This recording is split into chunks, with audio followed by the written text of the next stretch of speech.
अपने आप को बचाने के लिए रोशनी ने मिलाया चिट्ठी से हाथ और दे दी चिट्ठी को सचिन के कार की चाबी और उजाड़ दी बेचारे सचिन और सायली की जिंदगी। उड़ने की आशा की कहानी एक अनोखे मोड़ पर आ चुकी है, जहां पर चिट्ठी ने अपना बदला लेने के लिए सचिन की कार का ब्रेक फेल कर दिया है। और इतना ही नहीं बल्कि सचिन का एक भयानक एक्सीडेंट भी हुआ, एक ऐसा एक्सीडेंट जिसके बाद मानो पूरा देशमुख परिवार अब टूट सा गया है। रोशनी को भी पछतावा हो रहा है कि उसने चिट्ठी को सचिन की कार की चाबी क्यों दी, क्योंकि अगर ये बात सभी के सामने आ जाती है, जो कि आज नहीं तो कल आ ही जाएगी, तो रोशनी का भी पर्दाफाश होगा। चिट्ठी ने गुस्से की आग में एक बड़ा कदम तो उठा लिया है, लेकिन अब बारी है तो दिलीप की, क्योंकि अब चिट्ठी का अगला टारगेट दिलीप है। चिट्ठी के दो सबसे बड़े दुश्मन है, एक तो उसका दोस्त दिलीप और दूसरा सचिन। सचिन से तो उसने बदला ले लिया है, लेकिन अब वह दिलीप को भी नहीं छोड़ेगा। वह दिलीप पे करवाने वाला है एक जानलेवा हमला। आखिर किस तरीके से सायली सचिन और दिलीप दोनों को ही चिट्ठी के काले साए से बचाएगी, ये सारी चीजें हमें जानने को मिलेगी आज के एपिसोड में। तो बिना किसी वक्त गवाए चलिए उड़ने की आशा के लेटेस्ट एपिसोड का रीकैप शुरू करते हैं। कहानी की शुरुआत होती है रेणुका और शकुंतला से, जहाँ पर रेणुका अपनी बेस्ट फ्रेंड शकुंतला के साथ आई होती है स्वामी जी के पास। ये वह स्वामी जी हैं जो कि आगे जाकर देशमुख परिवार के लिए बहुत ज्यादा जरूरी बनने वाले हैं। रेणुका उनके पास जाती है और उनसे कहती है कि स्वामी जी, मुझे आपकी मदद चाहिए। मुझे मेरे बेटे को मेरी बहू से दूर रखना है, क्योंकि वह जब से मेरे बेटे की जिंदगी में आई है तब से मेरे बेटे की जिंदगी बर्बाद पे बर्बाद हुई चली जा रही है। मैं चाहती हूँ कि वह दोनों अलग हो जाएं और मेरे बेटे को उस डायन से छुटकारा मिले। इसके लिए कोई तो तरकीब बताइए स्वामी जी, कोई तो तरकीब बताइए। उसी वक्त स्वामी जी रेणुका को एक तावीज देते हैं और कहते हैं कि यह तावीज अपने बेटे के हाथ में बांधना। जैसे ही तुम इस तावीज को अपने बेटे के हाथ में बांधोगी, कुछ समय के अंदर वो हमेशा हमेशा के लिए अपनी पत्नी को छोड़ देगा। उसके अंदर ऐसी भावना उत्पन्न होने लगेगी कि उसकी जिंदगी में उसकी पत्नी को लेकर कोई भी जगह नहीं है। आपका बेटा तो अपनी पत्नी का मुंह देखना तक पसंद नहीं करेगा। यह बात सुन के रेणुका बहुत ज्यादा खुशी होती है और स्वामी जी को दक्षिणा देकर अपनी बेस्ट फ्रेंड शकुंतला के साथ बाहर आती है। इस वक्त तक शकुंतला कहती है कि रेणु तू तो बहुत ज्यादा खुश लग रही है, लेकिन देख ये टोटके और ये सारी चीजें तभी काम करती है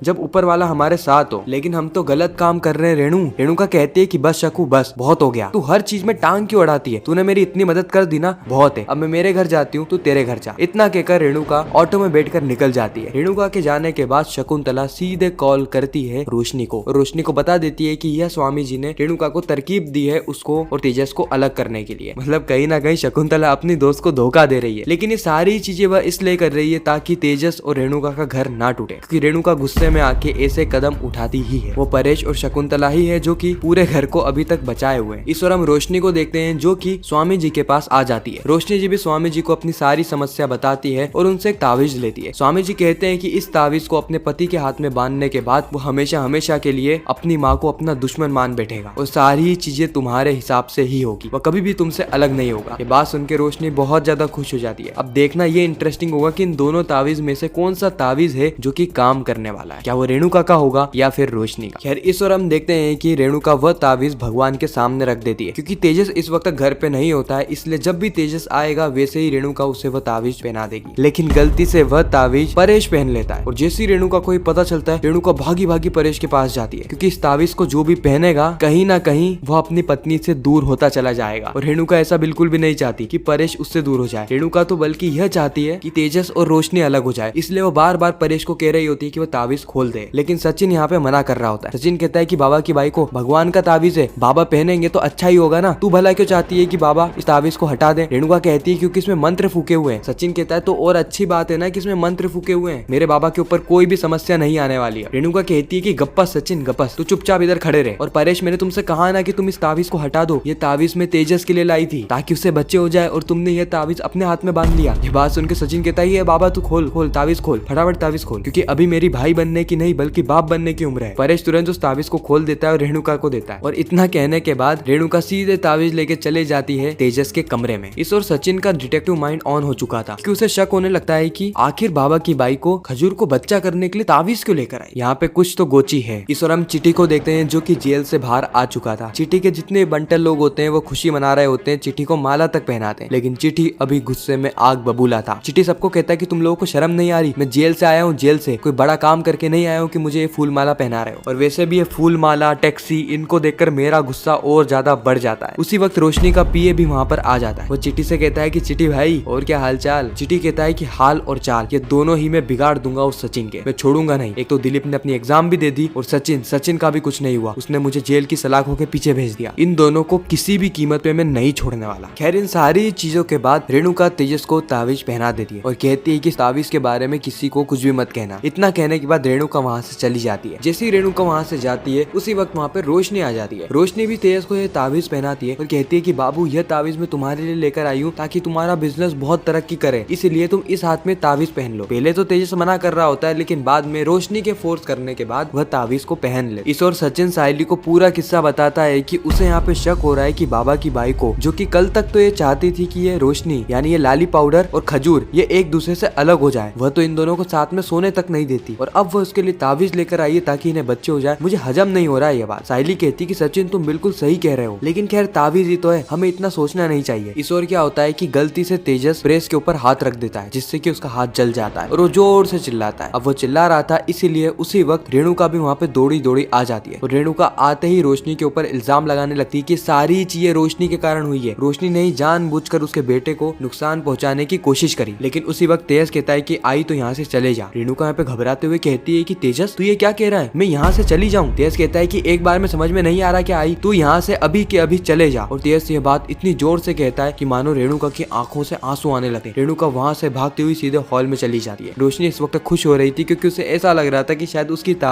तावीज काम कर गई। रेणुका हॉल में आके जोर जोर से रोने लगती है। जैसे ही सचिन ये देखता है सचिन घबरा जाता है। सचिन अपनी आई से बहुत ज्यादा प्यार करता है, भले ही वो दिखाता नहीं है लेकिन अंदर ही अंदर वो रेणुका से बहुत ज्यादा प्यार करता है। इसीलिए वो तुरंत सायली और परेश को बुला लेता है। इस वक्त तक रिया और आकाश भी वहाँ पर आ गए थे। सभी लोग रेणुका से एक ही सवाल करते हैं कि आखिर वो रो क्यों रही है। रेणुका सबको बताती है कि उसके रोने की वजह और कोई नहीं बल्कि उसका प्यारा बेटा तेजस है। वो सबको बताती है कि किस तरीके से तेजस ने उस पर चिल्लाया और उसे धक्के मारकर अपने कमरे से बाहर कर दिया। ये बात सुन के सचिन का गुस्सा 7वें आसमान तक पहुंच जाता है। सचिन बिना कुछ सुने, बिना कुछ सोचे, बिना कुछ समझे सीधे चले जाता है तेजस के कमरे में। वो तेजस के कमरे में जाकर वो तेजस पे भड़क उठता है और कहता है कि जल्दी से बाहर आ और अभी के अभी बाबा की बाइकों से माफी मांग, वो तेरे कारण रो रही है। ये बात सुन के तेजस भागा भागा अपनी आई के पास जाता है और अपनी आई के सामने घुटनों के बल बैठ जाता है। वो कहता है कि आई तुझे पता है ना कि तेरा बेटा किसी के सामने नहीं झुका, लेकिन अगर तुझे ऐसा लगता है कि मैं गलत हूँ तो मैं तुझसे माफी मांगने के लिए तैयार हूँ। तो जब तक मुझे माफ नहीं करेगी ना तब तक मैं ऐसे ही घुटनों के बल बैठा रहूंगा। इस वक्त रोशनी कहती कि तेजस ये तुम क्या कर रहे हो? तेजस रोशनी पे चिल्लाते हुए कहता है कि बस रोशनी बहुत हो गया, अब बहुत हो गया। ये सारी चीजें तुम्हारे कारण हो रही है। आज तुम्हारे कारण मेरी आई के आंखों में आंसू है। तुम प्लीज मेरे और मेरे आई के मामले से दूर रहो। ये सारी बातें सुन के कहीं ना कहीं रेणुका खुश हो जाती है, इसीलिए वह अपने बेटे को माफ कर देती है। सचिन कहता है कि वाह क्या पिक्चर थी, मजा आ गया। मुझे ऐसा लगता है कि इस पिक्चर में जो बंदर का किरदार है ना वो मैं निभा रहा था और गिरगिट का ये बाबा की बाई को। खैर इसके बाद हम देखते हैं कि रोशनी को आता है पीए का फोन, जहाँ पे वो बैंक का पीए रोशनी को डरा रहा होता है, धमका रहा होता है कि अगर रोशनी ने 1 लाख रुपयों का इंतजाम नहीं किया ना कुछ ही दिनों के अंदर तो सीधा जाएगा देशमुख हाउस और वहाँ पर जाके कल्याणी का असली राज सभी के सामने बता देगा, वही पहली शादी और वो मासूम बच्चे का राज। रोशनी तुरंत कॉल को काटती है और चिट्ठी को कॉल करती है। रोशनी चिट्ठी से कहती कि चिट्ठी तुम कैसे भी करके उस पीए को रोक लो, अगर तुमने पीए को रोक लिया ना तो तुम जो बोलोगे मैं वो करूंगी। चिट्ठी कहता है कि ठीक है मैं पीए को रोक लूंगा, लेकिन तुम्हें आज रात को सचिन की कार की चाबी मुझे लाकर देनी ही होगी। और हम देखते हैं कि रात के अंधेरे में रोशनी बिल्कुल वैसा ही करती है, वो चिट्ठी को सचिन की कार की चाबी दे देती है। तो खैर यही कहानी है जो कि हमें आने वाले एपिसोड में देखने को मिलने वाली है। आप कितने ज्यादा एक्साइटेड है आने वाले एपिसोड्स को लेकर कमेंट सेक्शन में जरूर बताना। बाकी मैं मिलता हूँ आप सभी से किसी नेक्स्ट इंटरेस्टिंग वीडियो में, जब तक के लिए गुड बाय।